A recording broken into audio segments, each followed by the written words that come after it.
I'm Steve Connelly, and I'm here on behalf of a larger team. You can see of Matthew Cotton and Susie Hodgson and Matt Watson, who is here, and will be sharing a session and presenting later on, so I got to do the presentation of this. I can stop shouting. Although it is much less well thought through than Gordon's was, and we get the same kind of excuses at the beginning. It was the very, very beginning of a project, and so what I'm going to be talking about is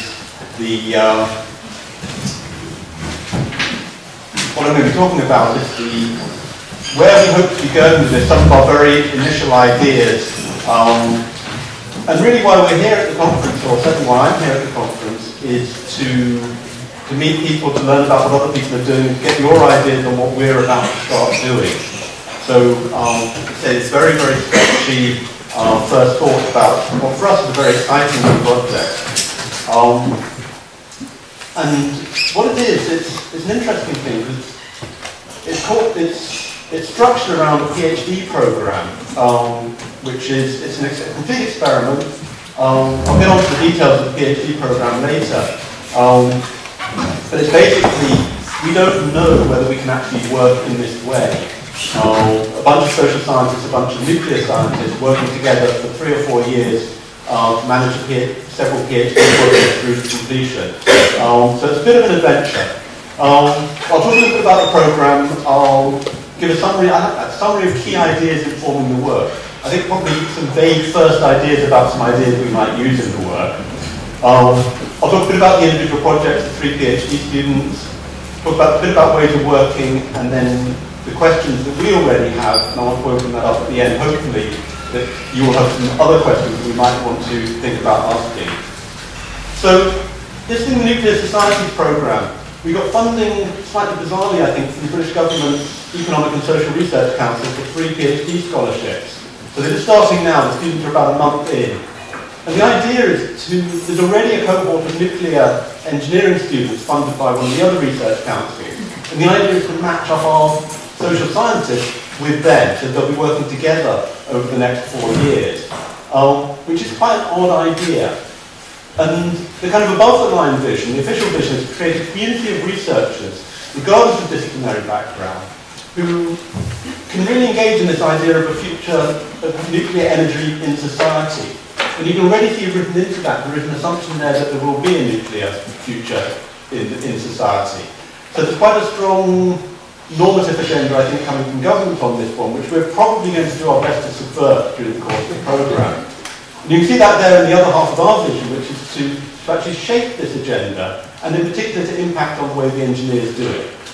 We're coming in all 4 of us on the programme, and maybe the students as well, but with less control over them. I think we've very much got a sense that we want to use social science to engage with the engineers in ways that will challenge them. But at the same time, of course, we will be challenged. Some of this is probably quite familiar to people. The context in which we're working is nuclear is seen as being a partial solution, at least, to the 2 big challenges of climate change and energy security issues, certainly in places like the UK. And this idea that after being unpopular for a long, long time, there's something of a nuclear renaissance going on. It's back on the agenda. People are talking about it very positively for the first time in a long time, which for someone was very interesting doing this work, because the students are a lot younger than us, or younger than me at least, and they have such a different attitude to nuclear power from what I grew up with. I mean, I'm finding it very difficult to engage with anything to do with nuclear power, I have to say. So I grew up in a period in which you would stick a saying nuclear power, no thanks on your car. That seems to have changed now. It's very, very complicated. There's a lot of different technological issues, there's a lot of different interest groups working in this field, there's a lot of tensions over the policy and funding, as we've seen in the UK over the last 2 weeks. And of course, for every country, the historical context, and globally the historical context, is very complicated. So there's a whole lot of different technical, social, political challenges involved in restarting a nuclear program or developing a nuclear program. And I think one of the things that's especially important for us, it's already 13 years since it was said, this idea that nuclear power in particular as a technology has been protected by what Owen and colleagues called an institutional web of social and technological practices, which restricted public involvement, which restricted democracy in a whole lot of different ways. And it is still very, very true. And this was said quite a while ago, but that's still incredibly true.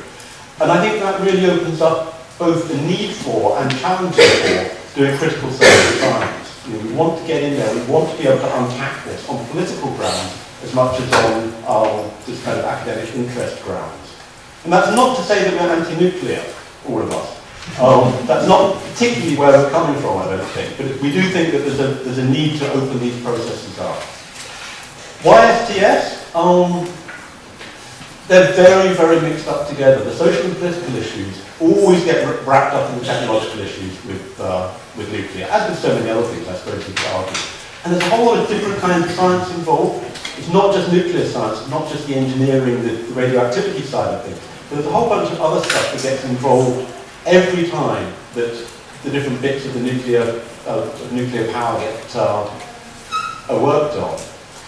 It's also it's an interesting issue what Brown and Jürgens called recently a blended issue.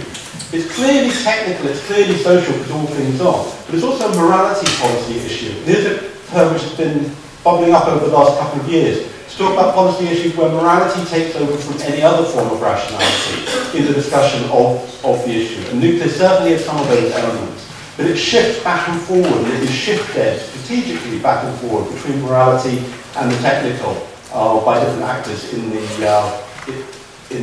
processes.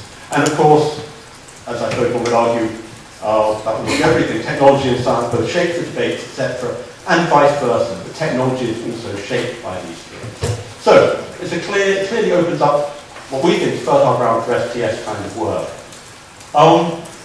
We're framing it around the nuclear fuel cycle as a kind of an organising concept to some extent. And this comes from the UK National Nuclear Laboratory. They present this very, very neat kind of technical cycle that goes from the uranium mining through to the treatment and disposal of waste. I've added to that a couple of leakages from that cycle, which they don't talk about. One is the physical leaks and losses of nuclear material, and the other is the loss from the civil nuclear cycle into military use, which also doesn't get talked about pretty much at all, except in the context of Iran. We've done this framing partly to make the point and to draw our attention to how complicated and extended, both spatially and temporally, nuclear is, civil nuclear stuff. It isn't just something that happens in nuclear power stations in places like Britain, but it extends to places like Niger, other countries in the world that produce nuclear, that produce uranium, through to wherever this stuff ends up being deposited. So it forces, by looking at the cycle as a whole, it forces our attention to look at the whole cycle and to some of the less studied aspects of these issues, and which suggests a potentially large research programme, which in some ways is slightly bizarre that we're digging into this through 3 PhD projects. So, some overarching questions, very kind of rough questions at the moment, about the social, political and ethical implications of where we're going with nuclear energy, how socio-technical systems and practices at different scales interlink in these developments, and what is this relationship between the technical and the social, and vice versa. And you can see the technical, the choices, say, that India has made to use thorium rather than uranium as its primary material. The whole dream around fusion as a possible source of energy, which has been going on for as long as I can remember. These are technical developments and they drive huge research programs. They're also really intimately involved in both social and political debates in the countries involved. And more, I'm sure. The academic context. This is a claim I'm slightly hesitant about making in this room, and you can correct me if I'm wrong, but existing STS research we feel on civil nuclear is quite limited. Wasn't true 20 or 30 years ago, but recent STS seems to center much more on disasters when it's talking about nuclear, and also the weapons issues. There's more broadly, there is more social science on civil nuclear, mainly focused on issues around the public's engagement in various ways, so issues around legitimacy and governance, issues around the public understanding of risk, and less on the other kinds of practices that are involved in the production of energy from radioactive material. And philosophy is similarly principally focused on ethics and the temporality of this, our responsibility to future generations, the issues about the long-lived nature of waste and so on. So though these fields pick up on some of that cycle, it's pretty limited, is our perception. And we think there's a lot of mileage for the STS approaches to a lot of these big questions. In terms of our initial conceptual tools, as I say, these are very, very sketchy. But scales seem to be important, and we're very much not taking these for granted. Multiple scales, overlapping scales, scales which are interlinked in very, very interesting ways. They're constructed by the people involved, they're contested all the time in the processes, and they do work. It matters what scales things are being done at, it matters what scales things are defined as being important at. And these are temporal scales, everything from, actually, I could have gone down to the subatomic, but low carbon transition, so a few years maybe, the deconstruction of nuclear power plants, which is many, many decades worth, and obviously long-term waste storage issues at scale, up to hundreds of thousands of years. Spatial scales, everything from atomic to global and everything in between. And interestingly, issues around risk are often about containing at particular scales in particular places, not letting this stuff spread around. So there's very interesting issues about the relationship between risk and spatial scale. And related to both of those, governance issues are very local, at the site-specific, through subnational governments, national and supranational control over the spread of radioactive material. We're pretty sure about scale. Some of these other topics may be less clear to us at the moment.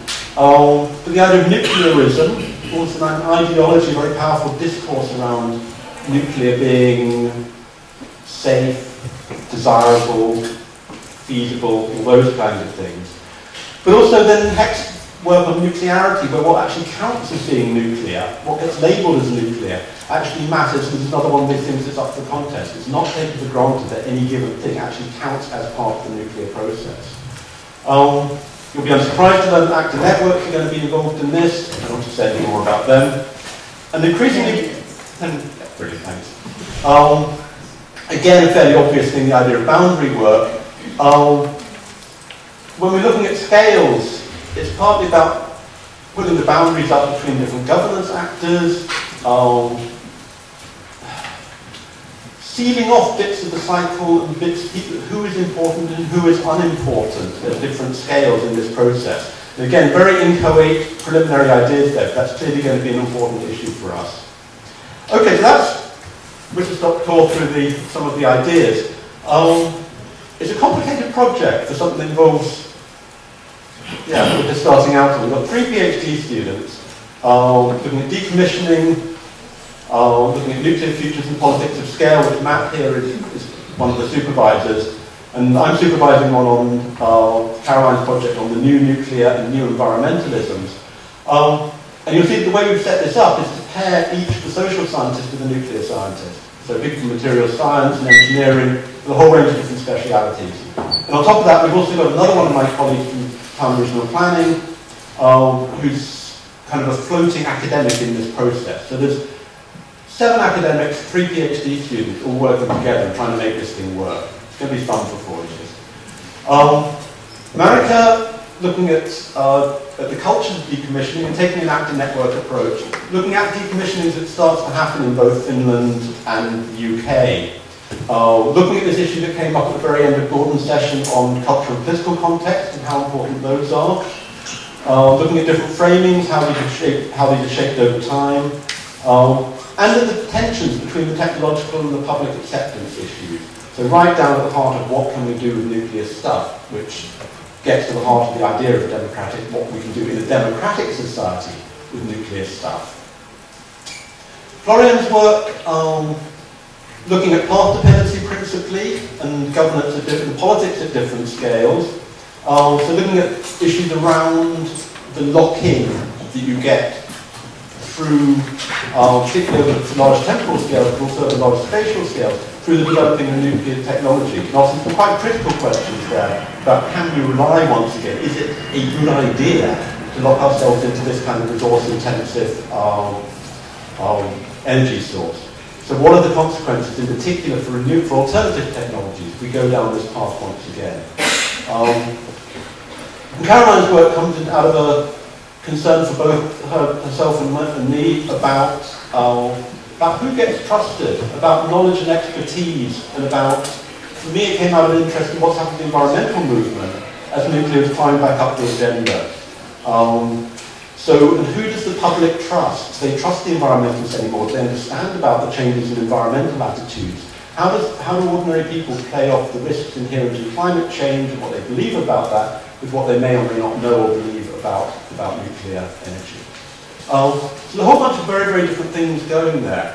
And we're going to be working on that. This is primarily social science, even though we have got this engagement with the nuclear engineers. It's explicitly multidisciplinary, you can probably tell from what I've just been saying. But all the problems are going to be treated both socially and technically.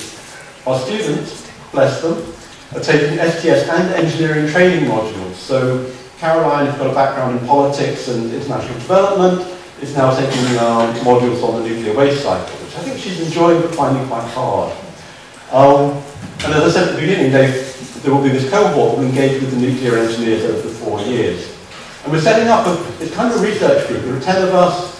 There's going to be a lot of meetings. Hopefully students will start coming to gather such as this one. So we want to set up this kind of, start a momentum going, I suppose, around studying this kind of thing.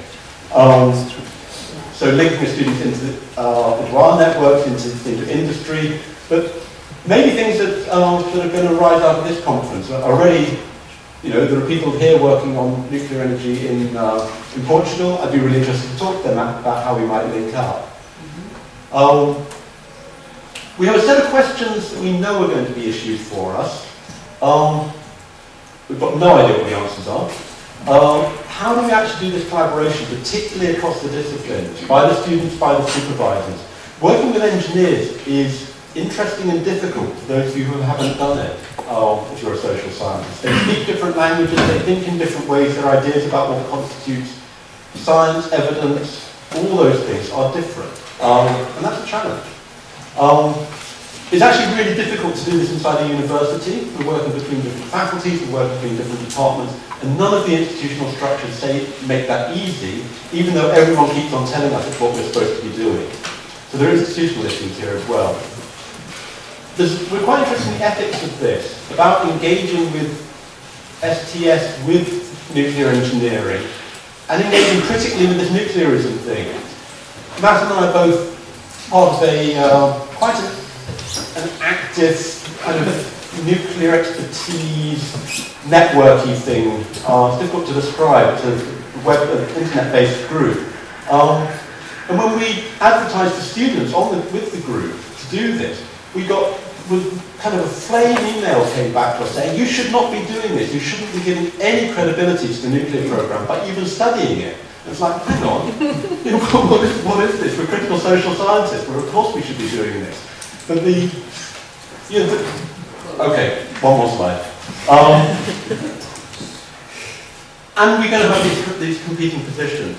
And there's a particular issue for us that's looking at through STS.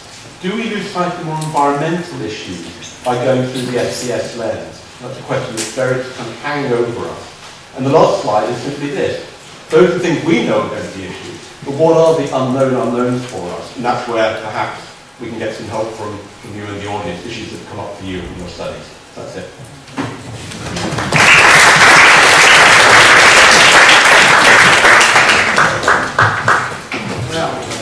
Yes, but it took more time than probably before to get through. So maybe it's better. We have 3 minutes of 3 quick questions. Who wants to? So. Okay, you may have already consulted him, but I couldn't let this pass without mentioning my ex-supervisor, who's done PhD supervisor, done a lot of work. We did a lot of work on nuclear power. David Collingridge. Oh, right. Okay. So. Thank you. In particular, in relation to nuclear power and other energy and large-scale projects, he's done work on the relevance well, your work will be relevant to what he was concerned by in terms of the management of scale and the implications of inflexible technology projects, for example, in the energy sector. A question, not... No, this is just a second. He's also done a lot of comparisons back in the 80s of French, UK and US experience with civil nuclear power. And his fundamental question is to do with what kind of society stroke technology do we want? So I think that addresses a couple of those last points that you mentioned. So please have a look at David Coleridge, the social control of technology. You advise the lady. Who else? So I'll make a question. You said that there was a nuclear renaissance with climate change, but you didn't mention the nuclear nonsense anymore after Fukushima. And also, I would like very much to know who pays the research. Okay. The thing about the nuclear renaissance is really interesting. Just about 2 days ago, some research was released in the UK, which showed that levels of public acceptance of nuclear power are back to where they were before Fukushima. So it hasn't, it dipped afterwards, but it hasn't actually affected the UK significantly in the longer term. I know that's different in different countries. I know it has a really major impact elsewhere. And one of the things we're quite interested in is these national comparisons, and why, again, I'd be interested in knowing more about what's happened here. We don't care what's happened in Japan, quite clearly in the UK. And in Germany, yeah, clearly, radically different from the German reaction. So yeah, so there's an issue there. Who's paying for it? It's research council money. And it's coming, it's government money, but it's coming down through and our research councils are, it's government funding, they are quasi-academic in the way they're run and the kind of input that goes into them, but they are driven by government agendas. And I think what my reading of this, Matt might be able to correct me on this, is that the government thinks that it's important to have social science input because they recognise these are social issues around nuclear power. I don't think that what they're expecting is to get a critical social science input. I don't think that's in their imaginaries, actually. I think they see we're there to facilitate the public understanding of nuclear, I suspect, in their eyes, and I think that's probably not what we're going to end up looking at. Thank you very much. So,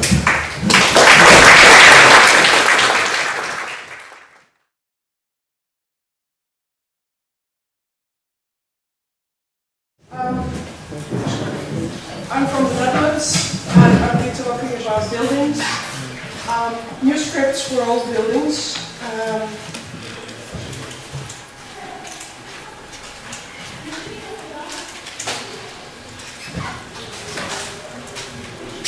First, we'll present a theoretical framework about STS in buildings, accuracy and scripts. And then I'll present some my empirical work. And if I have time left, then I would like to discuss with you some issues. STS and buildings. I brought some pictures of the buildings I've been studying. It is really surprising that there is quite a little amount of literature on STS and buildings, whereas buildings are all around us. You can even see, as Liebe Bijker, I quote Liebe Bijker, cities as social-technical architecture. You can also look at design by society. This is one angle on STS and buildings. The design of buildings is produced by society, and in that process norms and values and assumptions are reproduced in our buildings. On the other hand, you can also see design thinking, so what designers, architects do, as helping STS scholars with the politics of hope, which is from Guy and Coutard. STS is often a bit on the negative side. Design thinking about the future could help us with that.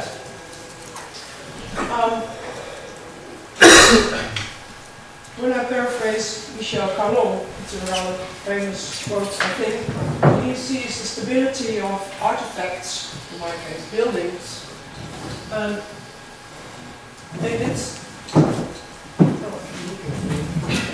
Yeah, that's easier.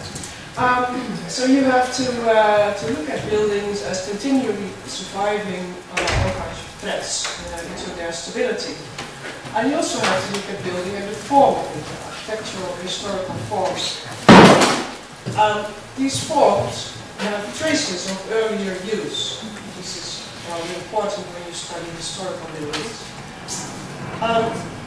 This stability and form of these objects, these buildings, are a function, says Connelly, of interaction of heterogeneous elements. Such as, in this case, building codes, laws, regulations, users, and new plans, etc. These elements are related and mutually influence each other in the form of a network. Well, actually, you get very close to the assemblages theory, and also Foucault wrote about apparatus and buildings, and prisons, which you may well know. He uses almost the same language in describing artifacts and stability of artifacts. So I think for STS scholars, I hope that I have linked buildings and STS in this way. Now these historical buildings I see as a network of heterogeneous actors in which also the building is an actant, as you can say in actant theory. And then I come to my other concept, that is obduracy. Obduracy is, it's like lock-in. It is often seen as a negative concept. When you read transition literature, lock-in is always something of backward communities or backward people that don't want to modernize, and we have to break down this lock-in to build progress. Now, in the case of historical buildings, these are actually champions of obduracy. We want to preserve these buildings because of the value we attach to their historical being of historical value. So I would say, coming from that we also have to look at the positive sides of obduracy. And actually, obduracy should not be asymmetrical concept. Only we could look at it in a more symmetrical way and see the positive sides. Well, how does this building go along staying alive or staying upright? Well, one approach to that is by looking at the scripts as they are materialized in the layout of the building. When you look at script analysis, you can look at what scripts do.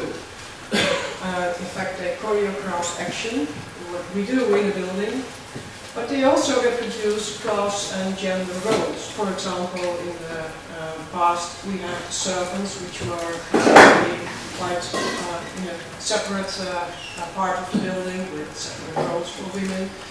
But they also produce a relation of the user and designer, the designer on the producing side, and the user, well, of course, he is using the building, but in one way or another, he or she uses the building as the designer has meant it, or not. There is some room for resistance.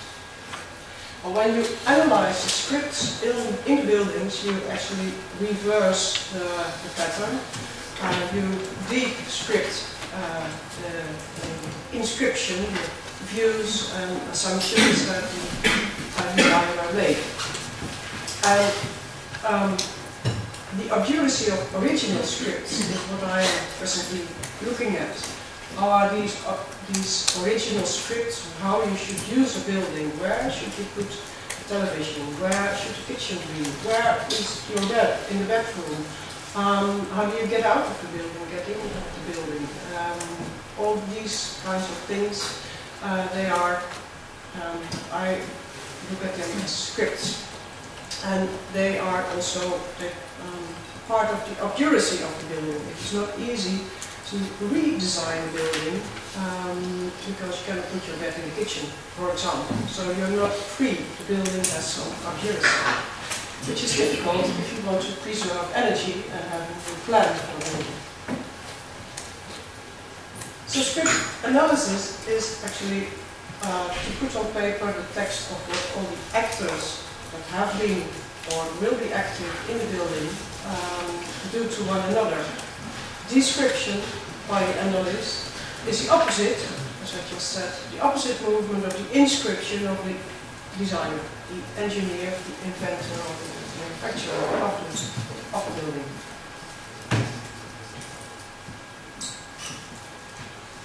One concept I'm now looking at, this is very much work in process, is the concept of energy script. In the literature about scripts, there is a huge literature on user script, on gender scripts. So I thought, well, would it be possible to look for an energy script in the building? And when you, for example, think about a monastery, a cloister, then there is a room, there used to be a room, the calefactorium, which is the warm room. And this room is very often placed between the rafter where the monks eat and at the other side of the rafter is the kitchen. So the optimum heat is available where the monks are eating. Above this warm room, or in the neighborhood, there was often the scriptorium, where the monks, the writing monks, used to write their manuscripts.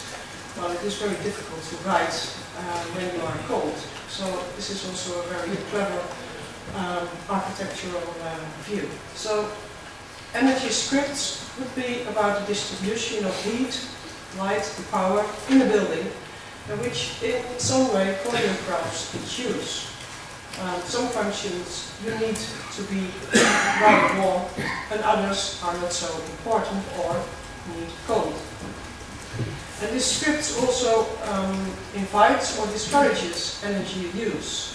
An architect, I remember, is at, well, when you have the place where you hang up your coat before you go out or when you go in. It should not be at the front door, because, at least in my country, from the front door you come to the parking place of your car.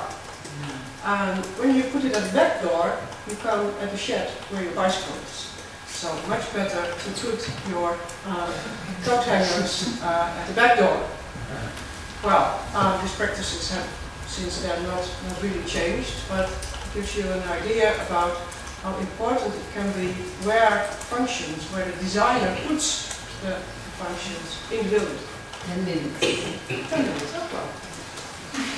So with this design, the designer can invite or discourage energy use. And I'm now looking in ways to historical buildings how you can find an energy script.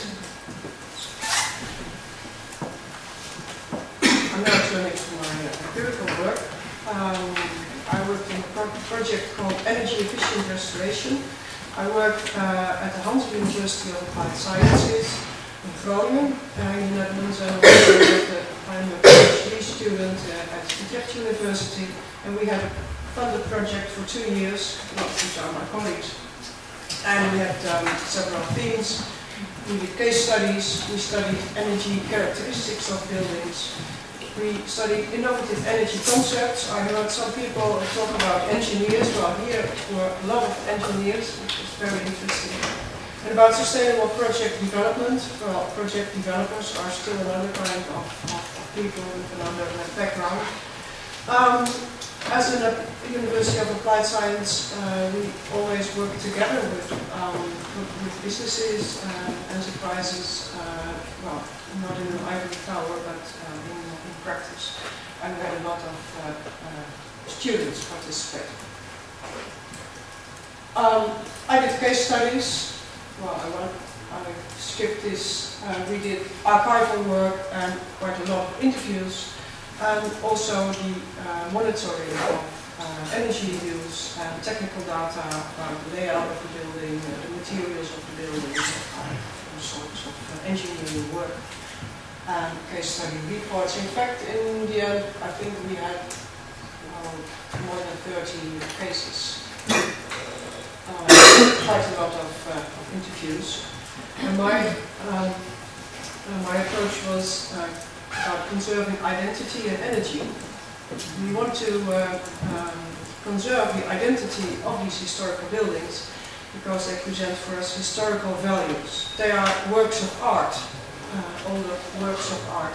And they also produce a local identity. I don't know about other cultures, but in the Netherlands, many city centers are starting to look very much alike.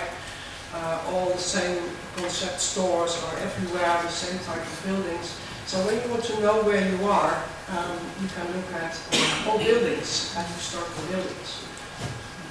On the other hand, we have another policy, which is energy and climate.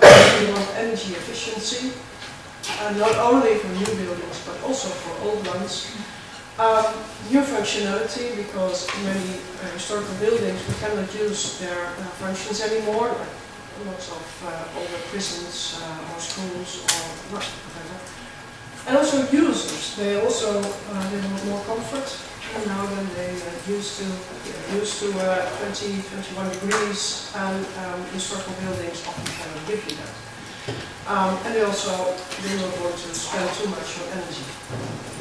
So this is a balance between identity and energy. This is about case studies I did. We had a variety in building types, a variety in functions, and a variety of localities in the Netherlands. You see from the list that there are all sorts of buildings, libraries, prisons, military barracks, castle, station, hospital, but also normal dwellings, farm, church. Almost everything. I'm now going to present some of my case study. Military barracks in Molyneux-Hodgson. It's on the border in the north. This is the barracks. It's not really grand. It is on the left hand you have the commander. On the right hand you have a sub-commander. And in the middle was the prison cell and an office. So that's it. Only two houses. Here you can see the prison cell. It's still there. These commanders have left, and now we have artists. They want a new script, they want new functions. A gallery, a bed and breakfast, an artist studio, living quarters. The designer had to do something, and they also wanted it to be zero energy, which is, rather ambitious. The design strategies used was, one was recompartmentalization, so the older compartments were put back. When you have one big room, you use a lot of energy. When you have a lot of smaller rooms, you can partition your energy use. And also the radical upgrade of less valuable parts. To the right you see the garage, which was now fitted out as a kitchen. There was no historical value left in that annex, so they could use all the new modern installations to have all the installations there and it would be very energy efficient. Also there was a kind of trade-off to the, like you see at the roof. You have, these are solar panels and they are the same measure as windows, so you cannot see from the ground up, which is a window and which is a solar panel.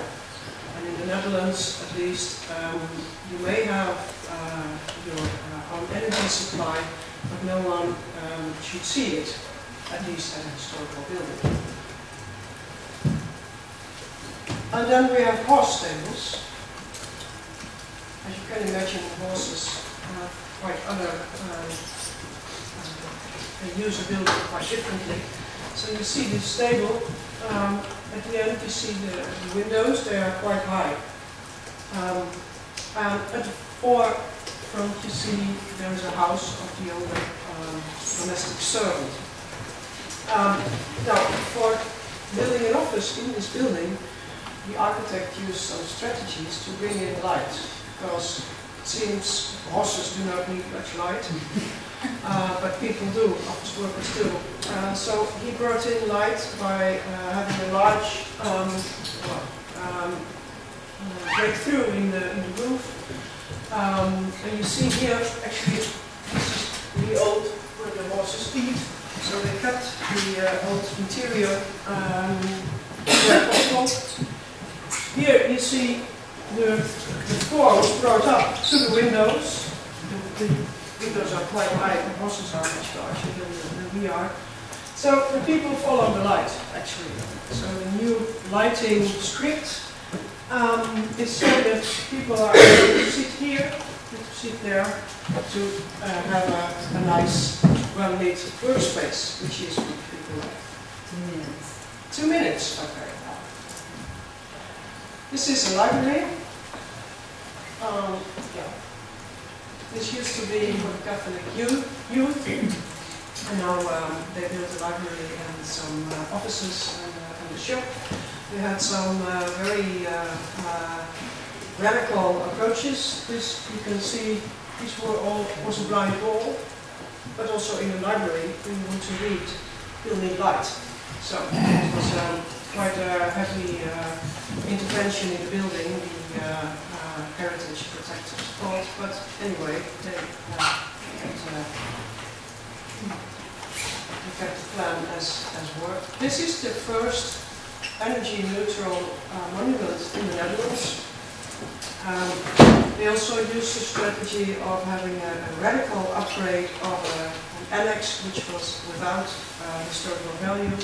And in this annex, which you see here, you see there, they have all the modern equipment and even a cellar to have the heating installation. I think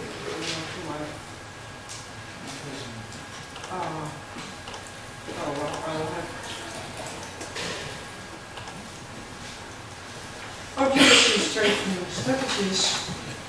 This is just an overview.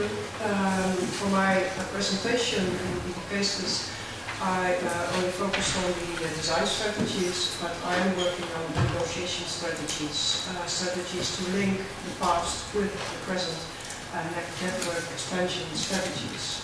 So this is, as I said, work in progress. And one last slide.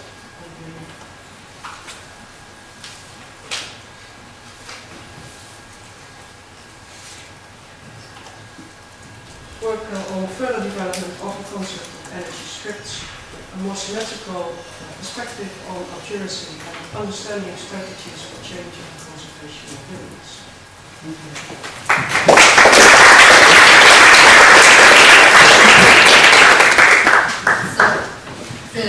Some questions to Tineke.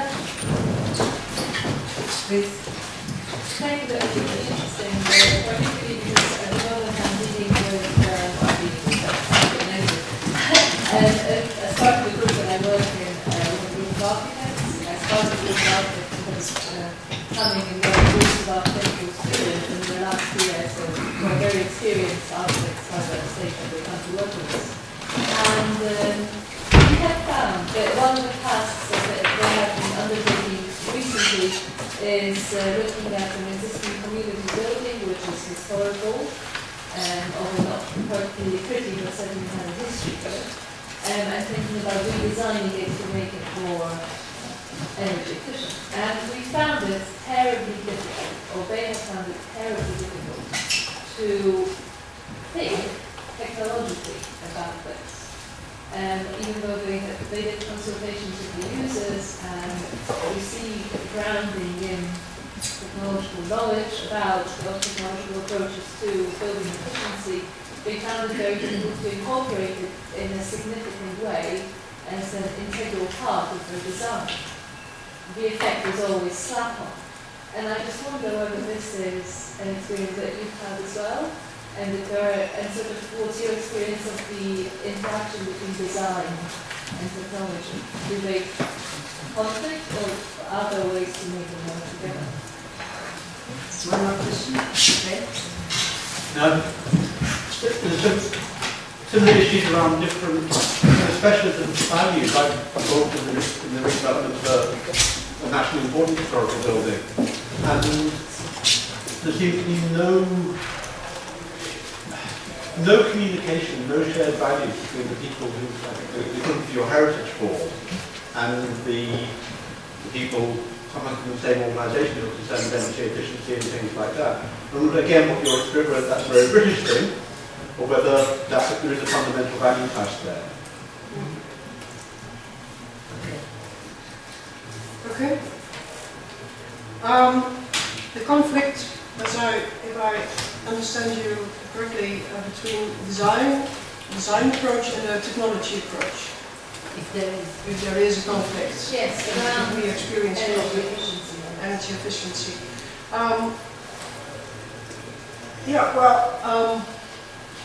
The technologists, the energy technology people, they say anything goes. What we found is that it is very important to bring these people together right at the beginning of the project. Because if you first have an architect that has his view or her view on the design of the building, and then afterwards there comes someone with an energy installation that takes up a lot of room and involves having all sorts of holes in walls, etc., then you have a conflict. But if you have this team right at the beginning of the project, then there is much less of a conflict. They start to understand each other. And the same is actually with the heritage board. I always say to people, you should go to your heritage official right at the beginning. And then they say, oh well, no, those people, you can't talk to them. I have to work out my plan first. But you see, when you start talking at the beginning of the project, you start to understand each other. And what I showed you in the instance, in the barracks, there was also a kind of trade-off. They brought back the older forms of roofing tiles. They used to be, in the past they were black, and then in the meantime they were changed to red, and then now they are black again. So that was their gesture. They want to bring something back. But we also want something, these solar panel collectors on the roof. So on the whole, the trade-off was the heritage was that, well, we get something, they get something. Maybe they won't rationalize it like I'm saying now, but that was, I saw that in more projects, that there are all kinds of negotiations, give and take, to not just get what you want, but also to understand each other and more carefully design your wishes, your historical values, or your energy technology. So that's to each other. Very interesting. You know, it will be very inspiring because now in Lisbon we need new scripts for 5 or 6 old, very old hospitals they want to transform. It's very good. Thank you, Tineke.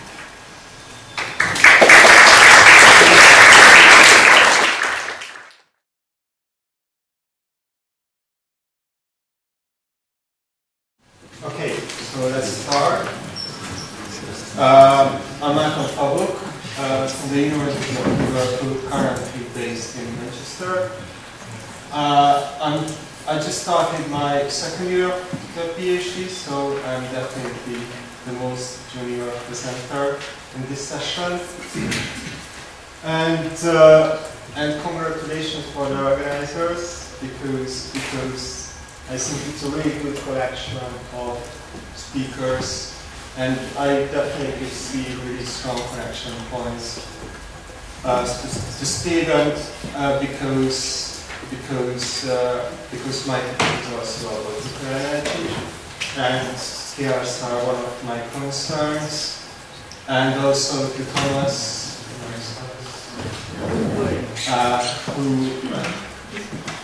who has a really similar interest in the sense of like what I want to do is very much like what he has done in terms of trying to compare this kind of zoom in, zoom out approach of transitional future and to some extent also assembly theory. Originally I planned a more empirical presentation. I think now I'm more focused on the conceptual questions, and I use the empirical material from the British energy sector more like as an illustration. And yes, this is my starting point. This is the PhD project, what is kind of unusual in terms of scope and timescale of how to approach long-term futures. And this is where my kind of conceptual investigations start, to how to see the long-term futures and how to build up a kind of analytical vehicle. And the examples will be particularly from the British nuclear or electricity domain. So it's probably the third time to see this picture about the multi-level perspective. What is kind of the most dominant school in transitional research associated with tankers in particular, and it tries to look at the interaction between the macro, meso, and micro levels. The micro level for the niche is very much like the kind of source of radical innovations. What can destabilize or challenge the regime level, and the regime also can put on pressure on the landscape, what is more like the macro level. And these kind of constellations are very much a focus on transitional research, and what I want to look at in particular is the regime level, how to understand it in my case.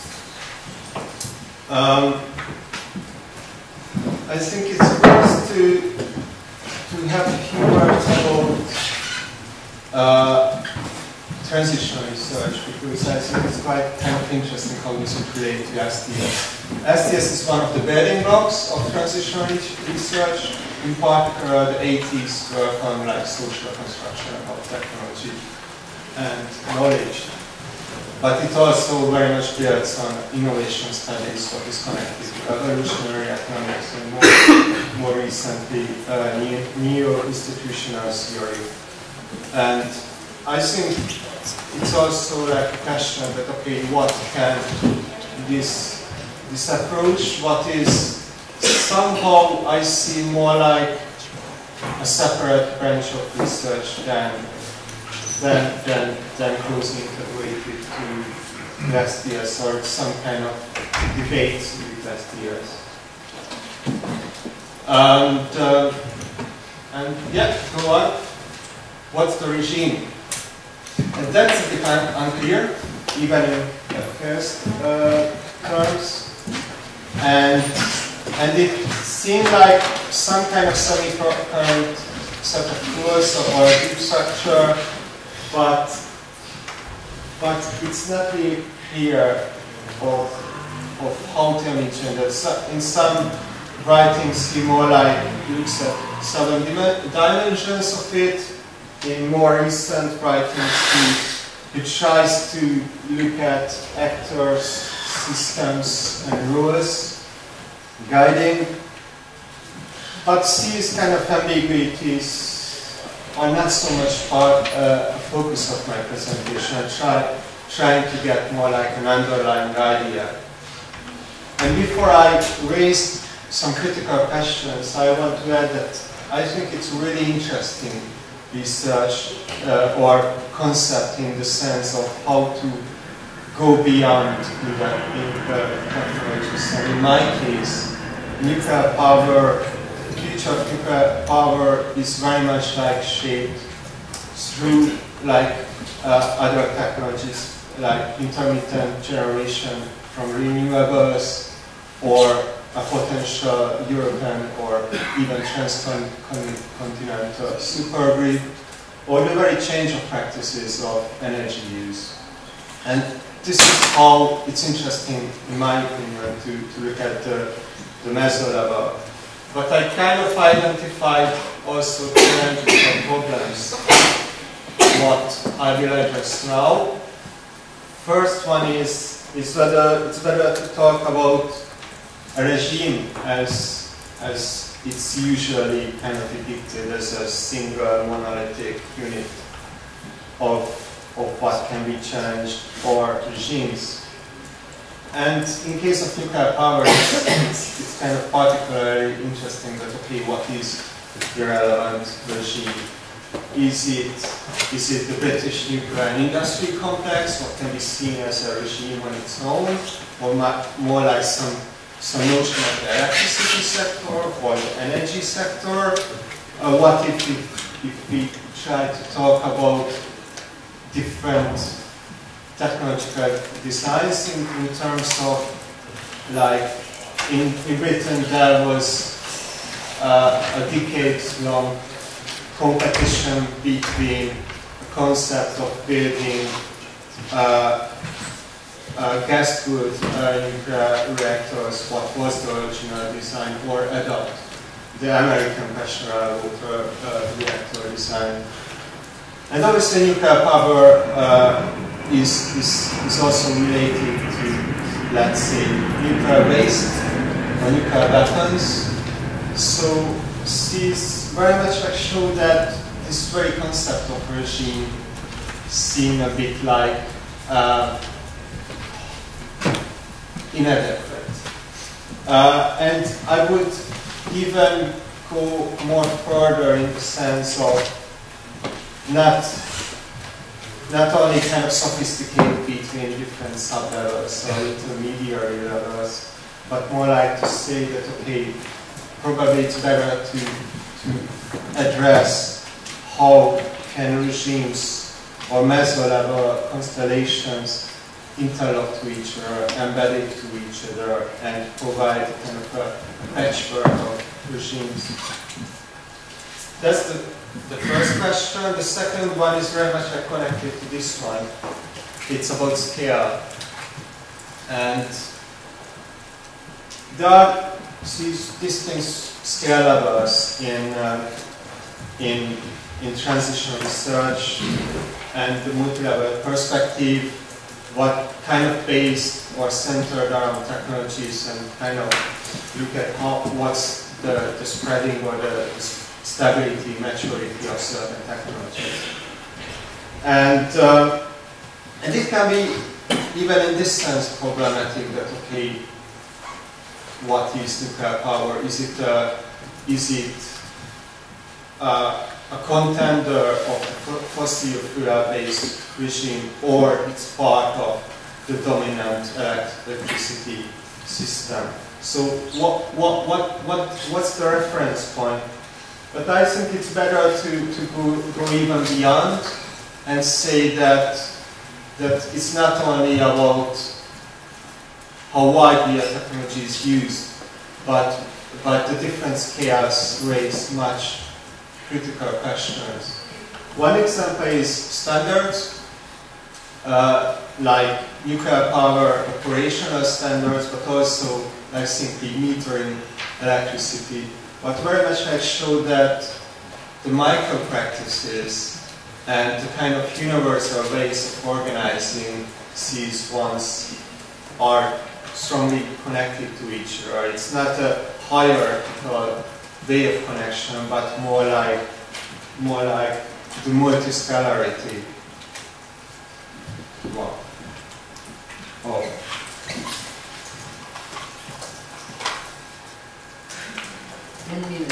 Okay. Somehow stop. So that's an important issue, and I would like to argue that it's better to look at entanglements of multiple scales than the kind of nested hierarchy framework, what a micro, meso, and macro suggests. And I hope. Okay, have to stop there. But the point is that the next issue, very much connected to this one, is geographies. Usually it's seen as like regimes are on the level of the nation state. What is in my case is especially problematic in the sense of the British government just made a deal 2 weeks ago with actually the Chinese state energy company EDF to build nuclear power plants with Chinese investors together, but already raised that okay, that it's a bit more complex. The nation state can also be kind of destabilized as the natural category if you look at the different pathway of Scottish low carbon strategy, but very much like opted out from the nuclear option. And I would like to argue the geographies are an essential part of transitions, and transitions are geographical in the sense of one of the current questions is the tension between decentralized electricity systems or centralized electricity systems on the continental transcontinental level of like the plans for European supergrid. Besides geographies, there is obviously temporality, as Gordon highlighted, and the regimes are usually seen as like away from one relatively stable state of affairs to another one within a time scale of 30, 40, 50 years. In my case, it's interesting to look that the national grid was created almost 100 years ago. The whole underlying idea of centralized electricity generation through baseload and people power plants is probably even older. If you look at the actual power plants technologies, many of them are the legacies of the oil crisis period, or even before. If you look from an organizational perspective, it's more like the 80s, what was a radical change in the sense of privatization of national industries, what created takeover for many American firms, what quickly changed again to a radically different market structure, dominated by the big six energy companies, mostly European companies owned by big European utilities, and having a vertically integrated multi-utility model often. And this picture is again changed, or is about to change radically in the sense of new ways, new explorations between state and market coordination is ongoing. So what the point is that the temporalities are also multiple. We cannot say there is a linear temporality guiding these changes. And my last question is, what is socio-technical in this case? It's very much like based on the technologies, the whole concept of regime, and I do feel that there are a couple of issues what are kind of neglected in the sense of looking at regimes in this, as, for example, the destabilizing coal-led regime to a for-fuel economy. To some extent, culture and discourses are kind of part of the regime or analyzed, but it's still very much like driven or seem to be driven by this kind of rational actor strategies of organizations and individuals. And what I want to raise is that many aspects what are important for us, I suppose STS scholars, seem to be missing, like where are the knowledges in the system, or the very materialities, practices, or relationalities. So what is the meaning of socio-technical and how to ground this one? And what I'm looking at as an alternative is assembly theory, what was already like introduced, and the key for assemblage theory in Delanda's sense, who is kind of an unofficial interpreter of the laws, that he proposes an alternative to an organizational picture, and where relations seem to be like interior in terms of how do parts constitute a whole, what cannot exist without the parts, and also the parts cannot exist without the wholes.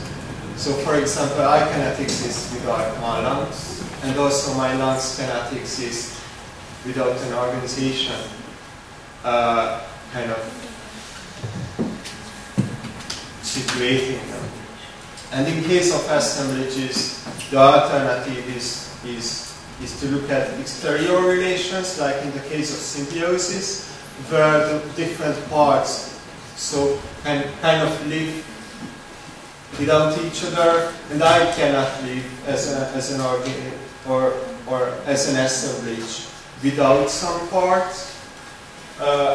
So it's kind of changes this whole picture and uses two axes: territorialization, deteriorization, as well as what kind of relates to the stability and homogeneity and expression and materiality.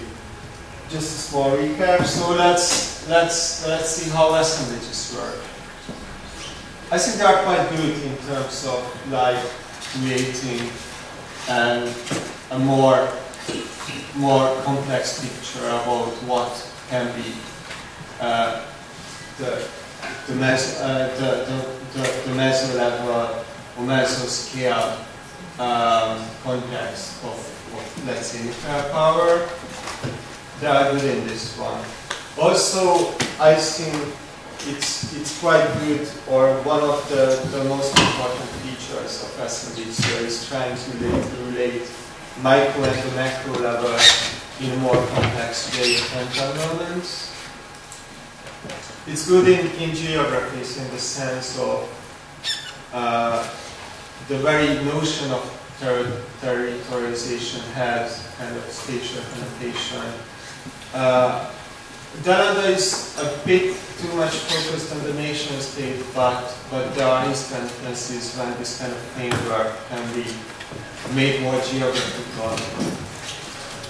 I think problem starts with temporalities in the sense of in assembly theory also very much like the focus is on the building up the resource capacity to change, and this kind of more nuanced ways of analyzing temporality, as Gordon showed, are hardly fit to the picture of that, in my opinion.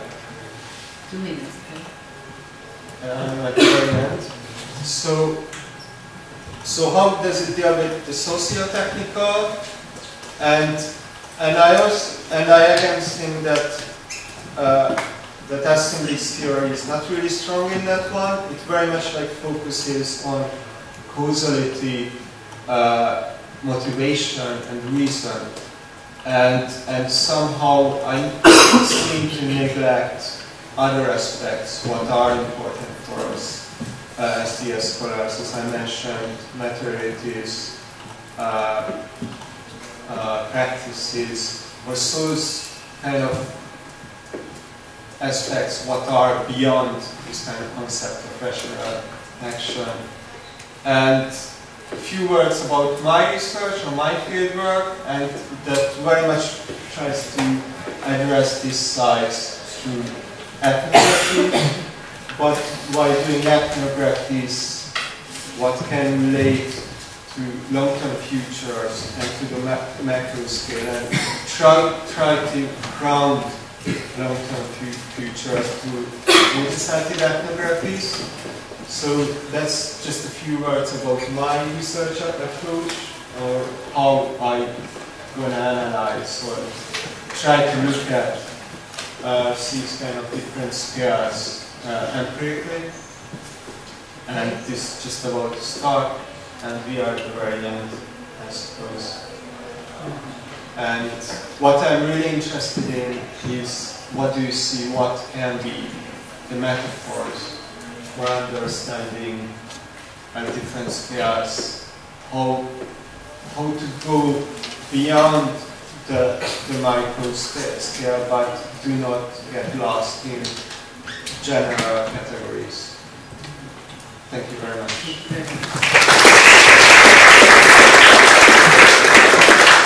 Thanks, Martin. So 2-3 short questions. Questions? Nobody wants to. Okay, please. I do have my time. I mean, I'm the last person to defend my perspective, I suspect. It seems a strange thing to do. I mean, I thoroughly agree with your critiques around questions of geography and temporality. Very clunky, very underdeveloped, very unsophisticated. I suppose the question on regime or regimes, I mean, Frank Yields would say that multi-level perspective is just a heuristic device. It's about process of analysis. And there's a danger of verifying the sense that there are regimes out there just to be found that they exist. I mean, the regime defended is defined and identified through the process of analysis, and it depends what you're interested in to how you're going to conceptualise the regime.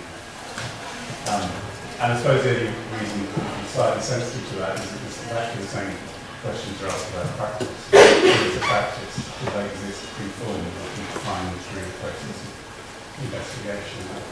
So I think that would be the only area where I'd say that the danger of overpaying people. Otherwise,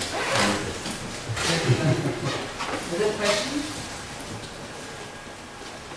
I know. Other questions?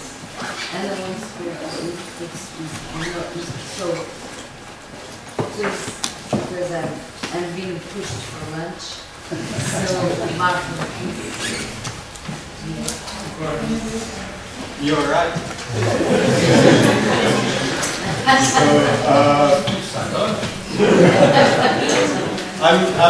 If you have any questions.